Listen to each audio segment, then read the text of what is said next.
For today's vlog, tara, samahan niyo naman kami magtiyangge at maraming pasensya na nga po at ngayon nga lang ako nakapag-voice over. At ngayon na nga lang din ako makapag-upload ng mini vlogs after ilang days. At sa mga naghahanap nga sa akin ng mga mini vlogs, maraming salamat nga po, na-appreciate ko po kayo. Lalong-lalo na sa ating kumamis na si Alin Bidal, shout out sa'yo. At dahil nga nagkasakit si Sayon, kaya naman siya munang aking inuna. Dahil sobrang lambing nga niya pag nagkakasakit. At mabuti na nga lang din ay okay na nga si Sayon. At nakakamiss naman din talaga mag mini vlog, no? Parang kulang ang araw mo pag hindi ka nakakapag-upload. At kaya naman i-voice over ko na to at mukhang nakakaramdam na nga din ako ng sign ng pagkakasakit.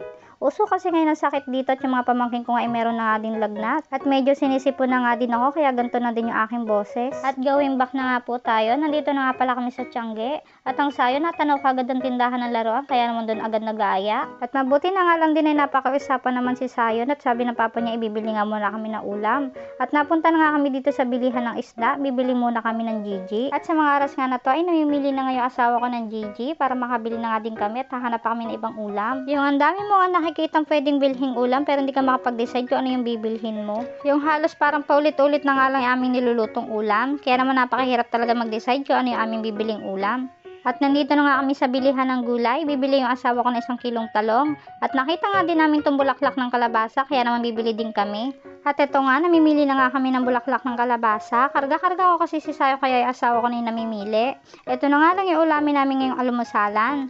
At bumili na nga din pala kami dyan ng 1 pirasong patola. Hindi ko na nga lang nakuha na ng video at si Sayon nag-aaya na nga dito sa laruan. At ito nga ang makulit na Sayon, namimili na nga. Humiwalay nga ako sa kanila saglit at bumili nga ako ng shirt ni Sayon. Nakita ko kasi yung bilihan ng shirt kaya naman napabili na nga ako at mura lang naman 20 pesos ang isa.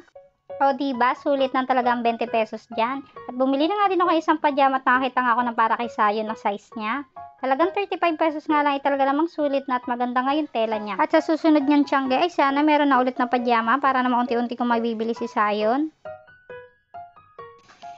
At itugtong ko na nga din tong video na to. Dumating na nga yung order kong wallpaper. Kaya naman may makeover na nga namin itong lagi naming ninaayusan pag Pasko. At para naman kahit paano ay maramdaman na nga din namin ang kapaskuhan. Hindi pa naman siguro kami huli, diba?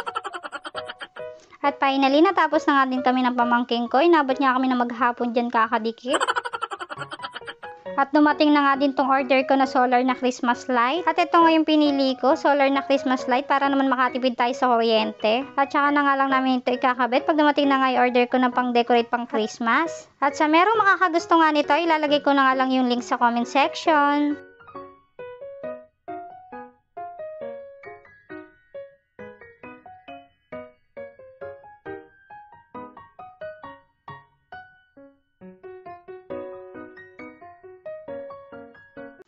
Thank you for watching. God bless.